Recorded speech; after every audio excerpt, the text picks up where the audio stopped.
Hey, what's up, guys? Welcome to a new video. Let's talk about future stars. Now, I've been playing Ultimate Team for the first time in over a decade properly. The last time I did an Ultimate Team series on my channel, if you know, you know. Rage to Glory. I think it was FIFA 14. Oh my God. It's so long ago.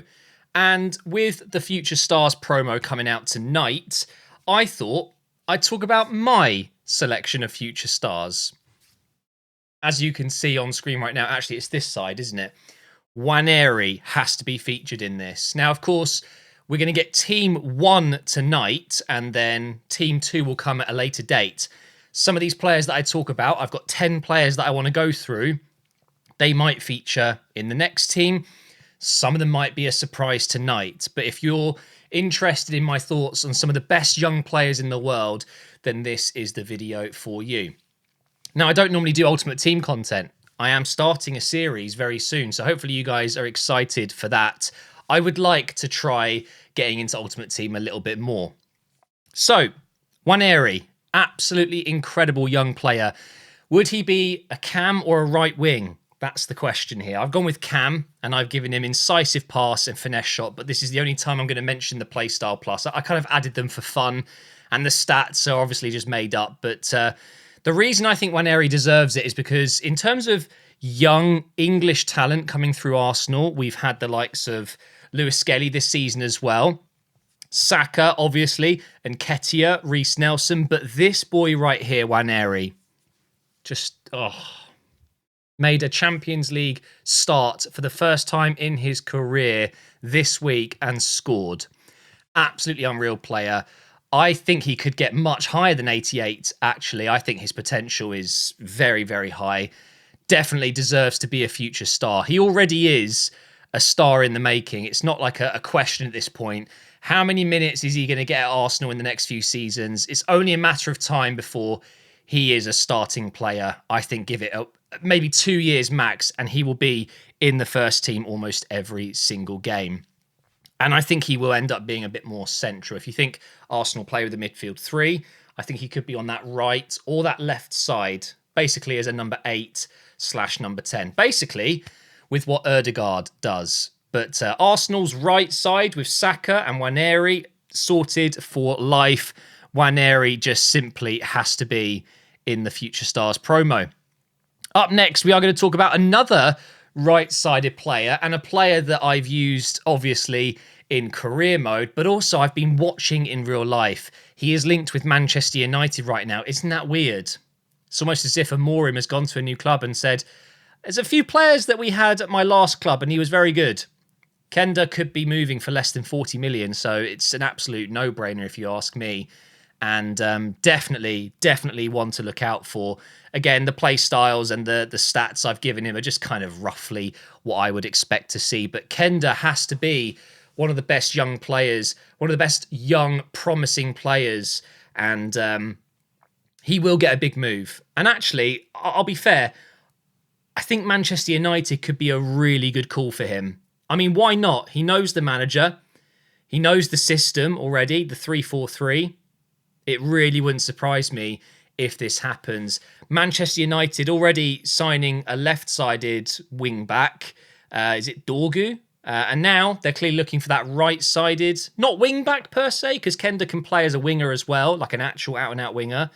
But I know in the 3-4-3, he might end up being that kind of right midfielder, right wing-back. So definitely one to look out for. Absolute superstar, young Portuguese player. And I think he will be one to look out for sure in the next day or two. As in getting a big move. Up next, we have a championship player absolutely killing it at Sunderland. When he's fit, he is absolutely incredible. This is Rigg. And another player that I would expect to get a move at some point in the near future, unless Sunderland make it into the Premier League. Now, right now, I've been watching Sunderland a lot. I've got a good friend of mine that's a Sunderland fan, and I've watched some games with him. They're having a great season. They have some issues here and there, especially with conceding late goals, but it looks pretty certain that they're going to be in the playoffs at least.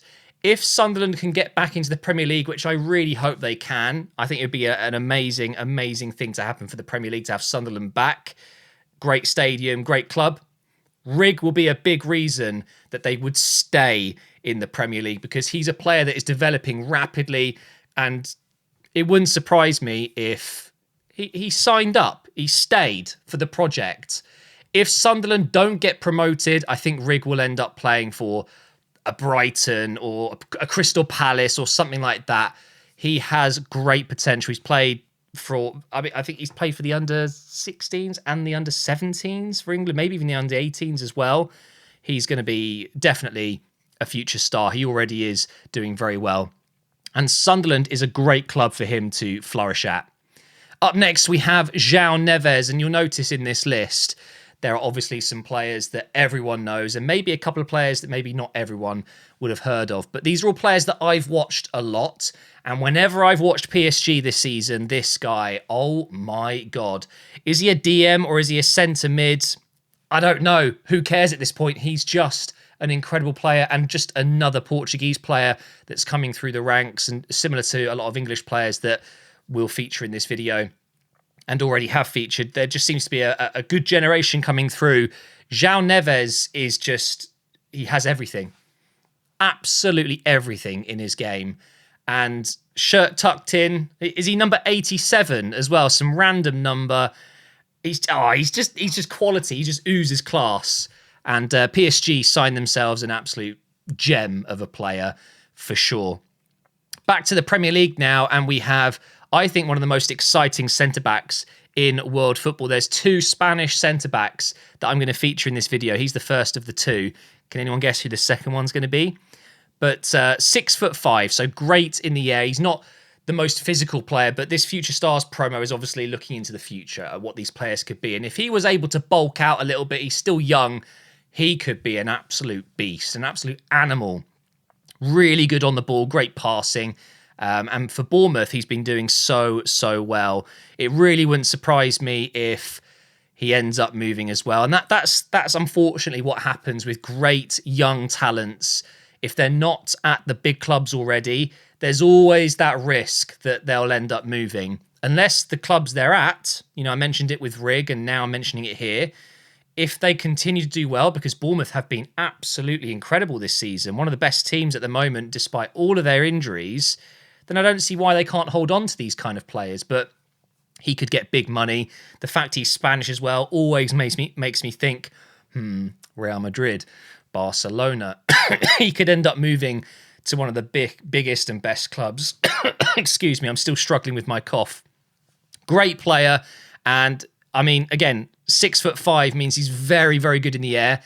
And he's already very good on the ball as well. Technically gifted, the Spanish flair. Oh, man, he's absolutely quality. Up next, we have Lewis Hall, a player I've watched quite a lot this season for Newcastle, and I really, really like him. Again, I just mentioned it before, that kind of old school vibe. Just such a solid player. Great at what he does. Creative going forward. Great runner. And he just never seems to get tired. He's just absolutely relentless. And I really, really like him. I can see why Chelsea managed to get a good amount of money for him, over 30 million. At the time, I thought, seems a little bit dodgy that. Chelsea to Newcastle doing business, big money for players that maybe aren't worth it, but he's worth it now, isn't he? He will play for England, the first English team, very soon. I think he might already be our best left back. And we don't have many great left backs at the moment, so it's not exactly too difficult, I would say, for a player like Lewis Hall to make that position his own. We've been very lucky with right backs over the years. Left backs, not so much. Now, on to the other centre back. This kid. It's a joke. It's actually a joke how good he is. Barcelona are playing a lot of young players, but he, for me, is their standout player. He is one of the best centre backs in the world. At 17, is he 18 yet? I think he's just still 17. It's just watch him, guys. I don't need to talk about it. I'm impressed with a lot of the Barcelona youngsters that have come through, but he plays like a 25-year-old going into his prime. He's got it up here already. It's just unbelievable. I really, really like him. And his passing range as well. Ridiculous. I mean, he's a Barcelona player. Of course he's going to be good at passing. But he's definitely one to to watch out for, staying at Barcelona for his whole career. It wouldn't surprise me, and becoming one of the greats. And again, sorry it's a bit boring, but we're going back to the Premier League now, and it's Dibling.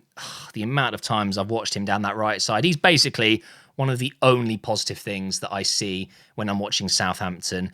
They're struggling. They're not very good. He is an absolute shining light. There is absolutely no way they hold on to Dibling if he is going down with Southampton. He's gone. He's gone in the summer for sure. And Arsenal.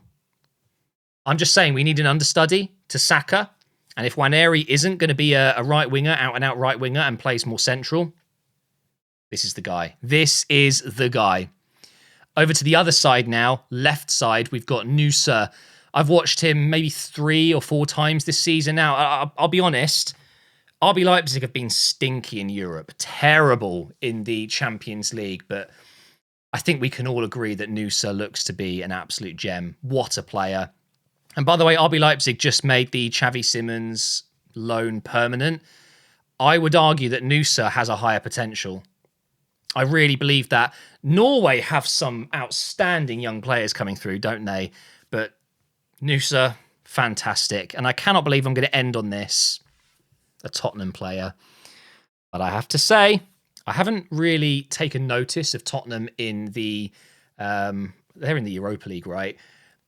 But having seen highlights of this Mikey Moore, and some Premier League minutes as well, yeah, he's good. He's good. He's a very, very good player.